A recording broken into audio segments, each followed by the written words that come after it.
this week's assembly is about a challenge. So if you think, what does the word challenge mean to you? So a challenge is anything that tests you, that makes you exceed your expectations or put yourself to the test. So what has challenged you in your lifetime?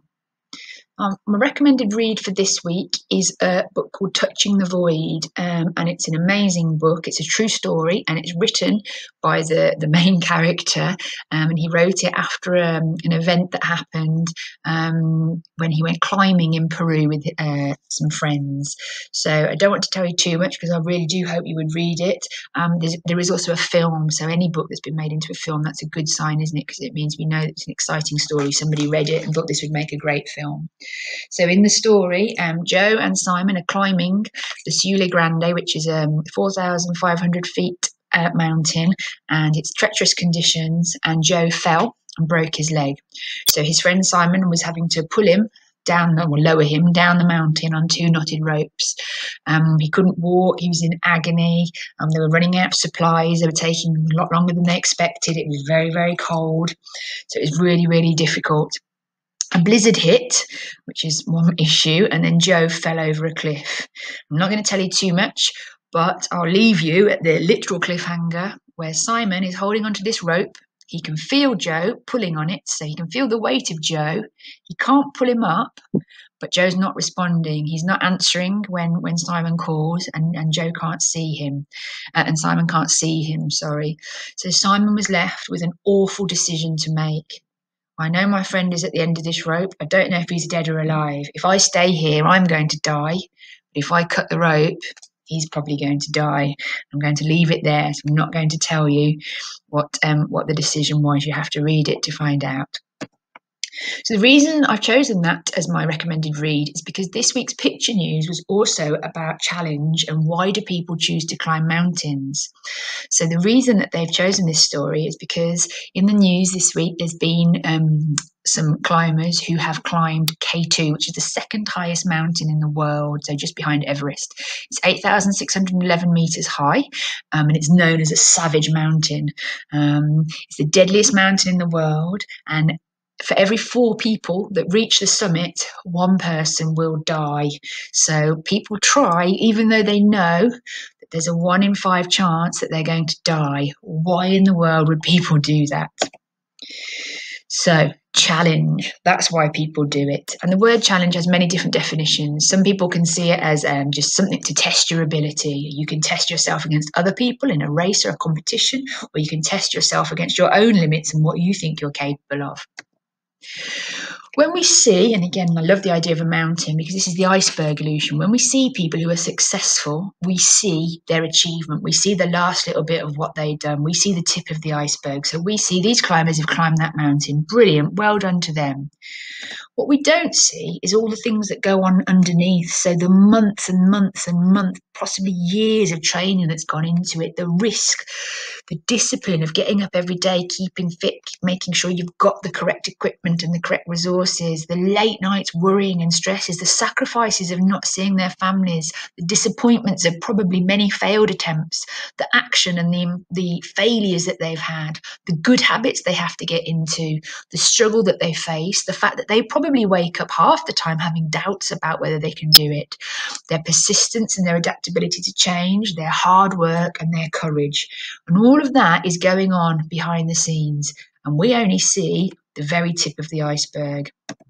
So a challenge is anything that takes you out of your comfort zone. So your comfort zone is where you feel safe and in control, and we love being in that comfort zone. Sometimes we go into the fear zone. So where we don't have confidence, we'll find excuses and we'll opt out of things. We won't try things because we don't want other people to have bad opinion of us. The learning zone is when we go a little bit further and we actually deal with those challenges and we actually decide to face those problems, acquire new skills, and just push ourselves a little bit. And then the next zone is the growth zone. So if you really, really challenge yourself and find a purpose, I'm not going to just try this, I'm going to aim for that. I'm going to aim even higher and set yourself new goals. And that's where we want to be. But we've got to get through that fear zone. We've got to accept that some things are going to be uncomfortable. So the story for this week is that these climbers were the first ever to do this mountain in winter. So the mountain's been done before, but never in winter. There was 10 of them, and they got to the top, and it was attempted more than 20 years ago. And it's high winds and sub-zero temperatures, so it's really, really, unpleasant climbing. On the final day, there was 16 hours to reach the summit, and they stopped and waited 10 meters below until they'd all caught up and stepped onto the summit together, singing their national anthem. So they were from Nepal, which is the country neighbouring where the mountain is. So they waited. They wanted to finish as a group. Okay, and there's 2 links there to where you can read more about this story. I want you to think about how you can challenge yourself. So what is the hardest challenge that you have faced? Is it a physical challenge or is it a psychological challenge? Why was it so hard? How did you feel afterwards? And what do you think is the most difficult, the physical or the psychological? So I thought back, and again, the reason I've chosen this story and it piqued my interest and I've read the book is because I do enjoy challenging myself. And this is a picture of me and my sister at 3,800 meters, so nowhere near where those climbers were in K2, but I am in the Himalayas, so I am in Nepal where the climbers came from, and I did climb some of the Himalayan mountains. I didn't climb Everest and I didn't climb K2, but where I was at this point was 3 times as high as the highest mountain in the UK, so it was really, really tough. We had altitude sickness. It was absolutely freezing cold. We had to carry all our stuff on our backs, so it was really, really hard going. Absolutely stunning and well worth it, but really, really quite physically demanding. It's not just the physical though, it's the psychological. So putting yourself through that and choosing to do something like that takes a strain as well. Sometimes the challenge is getting out of bed. So you might find getting up, particularly at the moment when life's a little bit strange, getting up and getting yourself into school, if you are in school, is a challenge. Getting yourself sat down in front of a screen ready to do some home learning is a challenge. And it is difficult. But the people that are doing that and are getting themselves up, they are going to be able to push themselves further and further. Some people might find that your home at the moment is a challenge. You're all stuck in the house together. There might be younger siblings arguing, fighting, you're getting on each other's nerves, and you can't really escape from each other. So that at the moment might be posing a challenge. Some of you might find work or staff or people around you in authority a challenge. So us telling you what to do, it's just all too much at the moment. And then there might be your friends as well. So it might be that you're being pushed in directions that you're not really happy with, or friends aren't treating you as well as you should. And these are all day-to-day challenges. And those are the kind of challenges that can overwhelm us, and we can focus on them rather than the real challenges and the things that we want to achieve. What I want you to do then, I'm going to turn this idea on its head though, I want you to challenge us. So whether you're in school or you're at home, I want you to start asking us searching questions, making your teachers think. If we're teaching you something, stop and think why. Why are we teaching this for a start? Why is it important?